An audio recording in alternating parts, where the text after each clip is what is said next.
अस्सलामुअलैकुम मेरे प्यारे भैन भरा। हाँ जी सुनाओ जी की हाल चाल है तुहाडा? सब ठीक ठाक ने? अम्मी अबू भैन भरा सारे राजी वाजी ने? देखो जी साडे माहौल माशाअल्लाह पंजाब दा साडे गाँव का बहुत अच्छा माहौल होया होया, बदल होए हुए अज ठंडियां हवावां चल रही वा। कुछ ही दिनों बाद इन्हां हवावां नूं असीं तरसना हैगा वा। ठीक है जी। तो अज मैं तुहाडे नाल शेयर करन लगी हैगी अपने घर की रेसिपी। असीं की बनाउण लगे हैं? असीं जी अज बनाउण लगे हैगे चावल आलू ते मटरां वाले। ठीक है जी। जिस तरह तुहानूं मैं कई बार दस्सिया साडी नाल दी हमसाई बाजी है ना, बहुत अच्छा खाना बनाती हैगी है। मैं मिर्च मसाले वाले चावल बनाती हैगी तो मेरे घर वाले नूं ना भी सिर्फ नमक वाले चावल पसंद हैगे है। तो नाल दी बाजी बहुत अच्छे चावल बनाती हैगी है। तो अज मैं क्या भी बाजी नूं मैं बाजी मैं बिल्कुल हाथ नहीं लगाना है चावलों नूं, ते अज चावल तू बना के दे। ठीक है जी। मैं चावल धोन डई ही तो बाजी साडी चावल बनाउण डई हैगी आ। मैं कहा चलो मैं अपने भैन भरावां नूं दस देवां भी अज मैं कुकिंग नहीं करदी पई, अज सिर्फ मैं बाजी की हैल्प करनी हैगी आ। ते चावल मैं अपनी बाजी कोलों बनाने नाल दी बाजी आ जिहड़ा तुहानूं मैं दिखाया सी ना कल कड़ी आई सी उन्हां दे घरों दी, बड़ी मज़ेदार कड़ी बनाई सी बाजी ने ना। मैं उन्हां रोटी खाधी सीगी ते शाम नूं मेरे बच्चों ने कुछ ने नहीं वो हड्डियां वाला सालन खादा सी ते दोबारा फिर बाजी घरों सालन जाके कड़ी वाला ले आए, फिर उन्होंने रोटी ਉਹਦੇ ਨਾਲ खाधी। मेरे बच्चे बहुत नखरे करते हैगे आ, इन्हां नूं छित्तर पैण वाले होए आ, खाण वालियां चीज़ां नहीं खांदे हैगे, अबला सबला खांदे रहिंदे आ। मैं हुण चावल धो लवां, धो के ते फिर मैं उत्थे जांदी तुहानूं दिखांदी आ साडे चावल बनदे पए। हाँ जी जिदा कि मैं तुहानूं दस्सिया हैगा वा चावल मैं धो के भिगोए ही हैगी आ। ठीक है जी।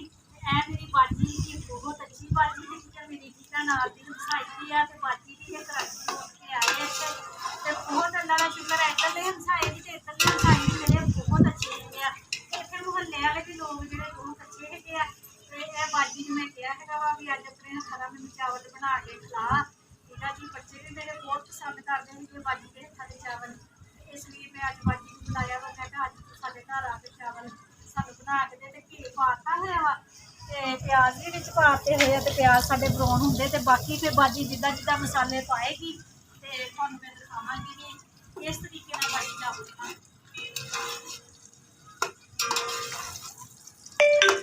प्याज साडे ब्राउन हो गए थे ते अदरक लहसुन हरियां मिर्चां जिहड़ियां कुट्टियां होईयां सी ओह भी असीं नाल ही शामिल कर दित्तियां, नाल ही असीं आलू ते मटर भी शामिल कर दित्ते हैं। ठीक है जी। मिर्च मसाला जिहड़ा असीं हुण पाना हैगा वा ये देख सकदे हैगे आ माशाअल्लाह कितना प्यारा कलर आया है वा मसाले का ना, बहुत जबरदस्त। क्योंकि असीं लाल मिर्च नहीं ना पानी है, सिर्फ नमक वाले चावल बनाने हैं तो जा कुछ ना हरियां मिर्चां जिहड़ियां कुट के पाईयां हैगियां वो भी पाईयां। बाकी साडे गर्म मसाले हैगे जो कि पाने होंगे वो भी तुहानूं दस्सांगे। असीं भी गर्म मसाला असीं पाना साडे चावल हैगे 1.5 किलो। ठीक है जी। ते मट्ठे के हिसाब के नाल मैं बने होए आ ते उस हिसाब नाल फिर असीं ना पानी पा दिंदे मसाले में चंगी तरह भुन। हाँ जी मसाला साडा भुज गया सीगा ते फिर असीं पानी पाता जिन्ना क बाजी ने अंदाजे दे नाल पाया हैगा। अज बाजी अंदाजे नाल मैं नहीं कदी इदां पाया, मैं मिन के पानी पाती हुंदी, बाजी ने अंदाजे दे नाल पाया। पानी पकन लग पिया हैगा ते बाजी चावल विच पाउण लगी। बिस्मिल्लाह।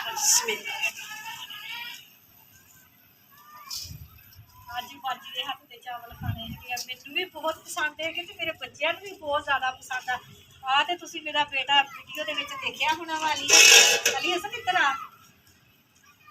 मैं तुहानूं दसदी हुंदी ना अगे भी किन्नियां वीडियो दे विच मेरे नाल आंदा हैगा वा। यह बाजी का बेटा हैगा वा, इधरली साइड ते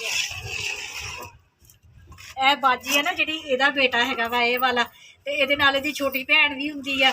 ते ओह ना जिहड़ी ओह चले गई हैगी आ कराची, ਉਹਦਾ ताया अबू ते ताई अम्मी कराची रहिंदे हैगे ना, ते ओह अपनी दादो दे नाल ना कराची चले गई हैगी आ। ते ओहदी मम्मा दा हुण दिल नहीं लगन डिया हैगा। कल भी मेरे को दिल बुरा करदी सी, कहंदी मेरी बाजी सस भी चले गई ते मेरी बेटी भी चले गई है ते मेरा दिल बड़ा ही बुरा होण डिया, घर मेरा सुन्ना सुन्ना हो गया वा। ते तां फिर मैं अज अपने घर सद लिया। मैं कहा तैनूं असीं ना दुखी नहीं रहन देना, चला साडे घर असीं रल के चावल बनांदे हैगे आ। अली हसन सलाम कर मेरे भैन भरावो सलाम अलैकुम। उत्थे जाके सलाम बोल कह तो मेरे भैन भरावो सलाम अलैकुम। क्या मेरे भैन भरावो सलाम अलैकुम। शर्म आती है ना इदां नहीं कर। साडा मुंडा बहुत शर्मीला हैगा भाई, करके पेंसिल सेट दे सेट इनू गंद मार के सलाम कर दे। सलाम बोल के भैन भरावो सलाम अलैकुम। तो भैन अस्सलाम वालेकुम। अपने ताए अब्बू ते ताई अम्मी ने भी सलाम कह दे। ताया अब्बू ताया बेटा जेबी अली का नाम लेके कह सलाम वालेकुम, फिर पता लगू ना चलिए सलाम। और कह जेबी अली भाई सलाम वालेकुम। जेबी अली भाई सलाम वालेकुम। ਹਾਂਜੀ ਬਾਜੀ ਦਮ ਦੇਣ ਲੱਗੀ ਹੈਗੀ ਤੇ ਦਮ ਦੇਣ ਤੋਂ ਪਹਿਲਾਂ ਇਹਨਾਂ ਨੇ ਨਾ ਜਿਹੜਾ ਹਰਾ ਧਨੀਆ ਹੈਗਾ ਉਹ ਤੇ ਬਰੂਰੀਆ ਹੈਗਾ ਵਾ ਤੇ ਇਹ ਲੋ ਜੀ ਪਾਣੀ ਦਾ ਹਲਕਾ ਜਿਹਾ ਛੱਟਾ ਲਗਾਤਾ ਵਾ ਤੇ ਅੱਜ ਦੇਖ ਲਓ ਬਾਜੀ ਦੇ ਹੱਥ ਦੇ ਚਾਵਲ ਬਣਦੇ ਪਏ ਆ। ਉਹਨਾਂ ਨੇ ਅੰਦਾਜ਼ੇ ਨਾਲ ਹੀ ਪਾਣੀ ਪਾਇਆ ਸੀਗਾ ਨਾ ਤੇ ਹੁਣ ਦਮ ਦੇਣ ਲੱਗੇ ਆ।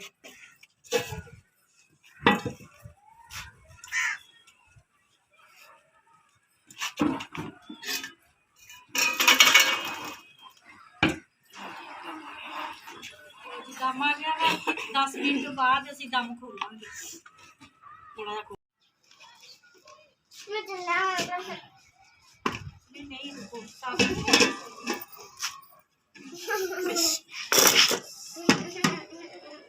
हाँ जी दम साडा हो गया वा मुकम्मल ते चावल माशाल्लाह साडे हो गए जबरदस्त। ए देखो माशाल्लाह बहुत प्यारे बने है, कलर भी बहुत प्यारा बनया वा। ठीक है जी ते बाजी थानू ना प्लेट दे विच कढ के दिखांदी है। लो जी अपने हत्थां नाल ही कढ के दिखाओ प्लेट दे विच। भर ला प्लेट इन्हें दिखा देने इन्हें दिखा देने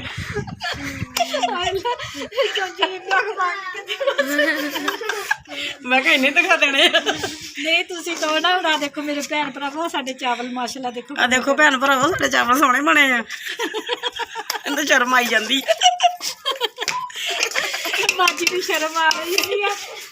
माशाल्लाह मेरे भैन भरावो साडे चावल बन के मज़ेदार करारे तैयार हो गए हैं। ठीक है जी जिहड़ा भैन भरा खाना चाहता है वो आके खा सकदा। बाजी नूं हासा आ रहा वा उन्हें बहुत ज़्यादा शर्म भी आ रही है। पहली बारी ना वीडियो लेके आई नहीं कभी भी इन्हां दे घर भी इस तरह का कभी चक्कर नहीं बनया वीडियो बनाने का ते मैं अज नूं वीडियो दे विच ले आंदा हैगा वा ते पता ही नहीं है की मामला है की मामला अब की है पता ही नहीं पहली बारी आए उन्होंने पता ही नहीं है भी की मामला हैगा वा। ये मामला बड़ा खराब हैगा जो इसका चस्का लग जाए ना तो फिर लग जाता हैगा। ठीक है जी साडे चावल बन गए है, दूध भी साडा पिया वा चाय भी पई है वो हुण असीं बना लेनी हैगी है दूध भी ते चाय भी शाम की। ठीक है जी अज असीं चावल बनाए हैं रोटी बिल्कुल नहीं बनानी। हाँ बनानी है जी मियाँ जी वास्ते रोटी बनानी है।